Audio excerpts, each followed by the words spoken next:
Hello, everyone. The clip you're about to hear is from one of our exclusive Patreon episodes on a recent horror release, and just like all of our other episodes, it might include major spoilers for said horror release, so don't listen to it if you haven't already seen it. You've officially been warned.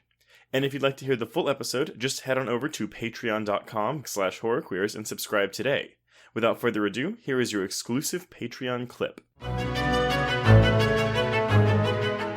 So I actually didn't mind Stephanie Sy as Yvonne. I thought that she would have made an excellent queen bee bitch girl because yes, Alice is trying to do her best and Alice is played by Anana Sarkis and she's giving the right look and she does have the attitude, but the movie doesn't give her the beats to play, whereas it is giving those to Yvonne because Yvonne is often the one who's pulling pranks and being really mean to Camille.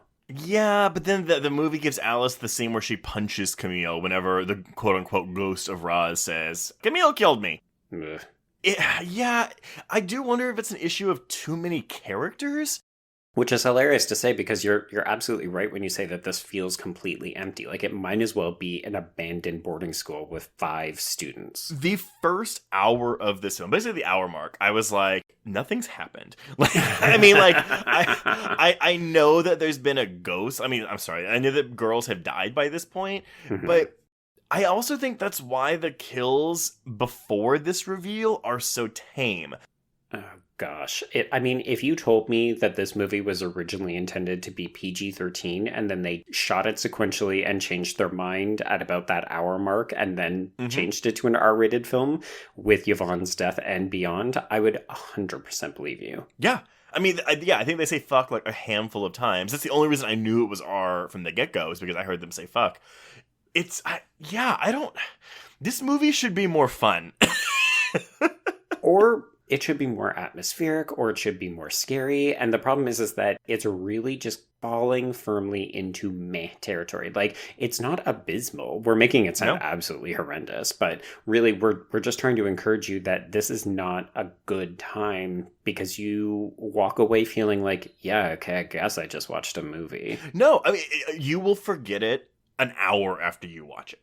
The only saving grace, and I mean, I realize I am like shitting on this movie. Like I said, it's a 2 out of 5 for me because, I mean, it is made into a film that exists. I love that that's your parameter for a 2. Yeah. No, less than a 2. It has to offend me or it has to like be incompetently made. No. Simon Barrett knows how to direct.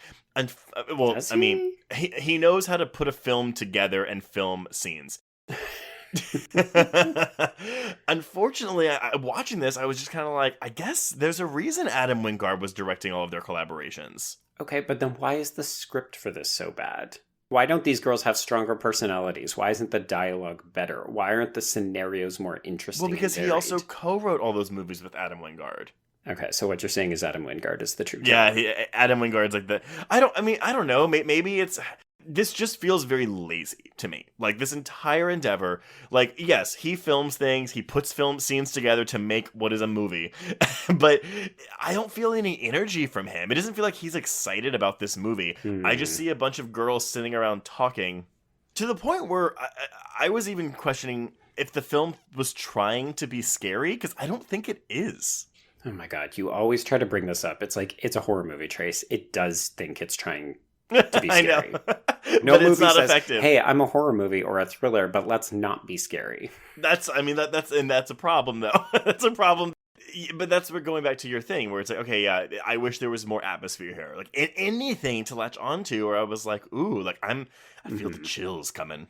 Well, and that is the thing, because I would have forgiven PG-13-ish deaths. I would have been a little bit more tolerant of the girls being all very similar, despite the fact that they all do look different.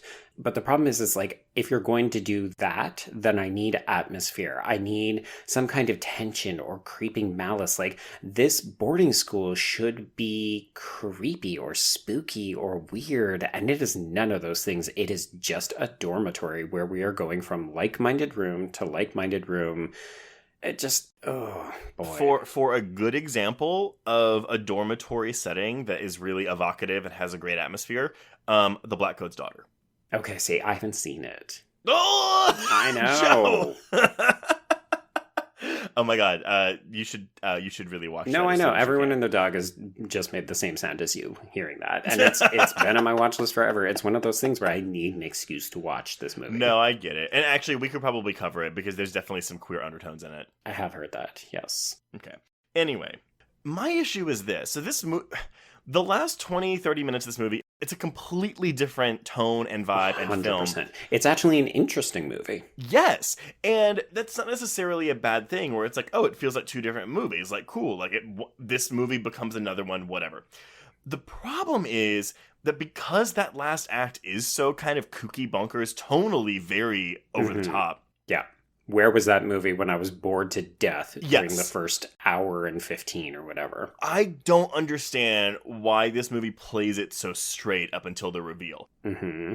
It seems like a big missed opportunity, and again, there's no sense of fun here. Because I don't give a shit about these girls. I could not tell them apart, outside of like their obvious skin colors. Mm-hmm. And we're just sitting there watching them fuck around for an hour.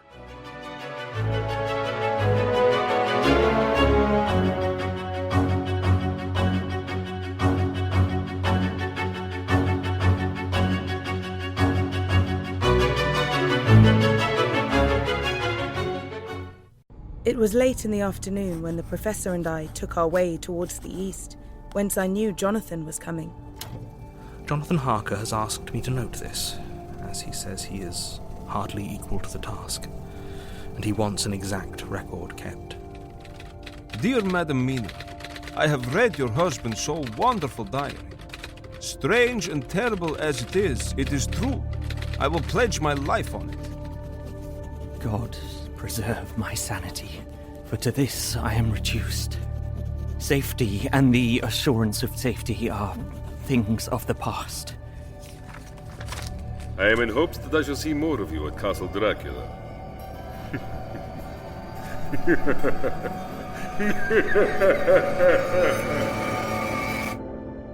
Listen to Regarding Dracula wherever you listen to podcasts, or find us online at bloody.fm.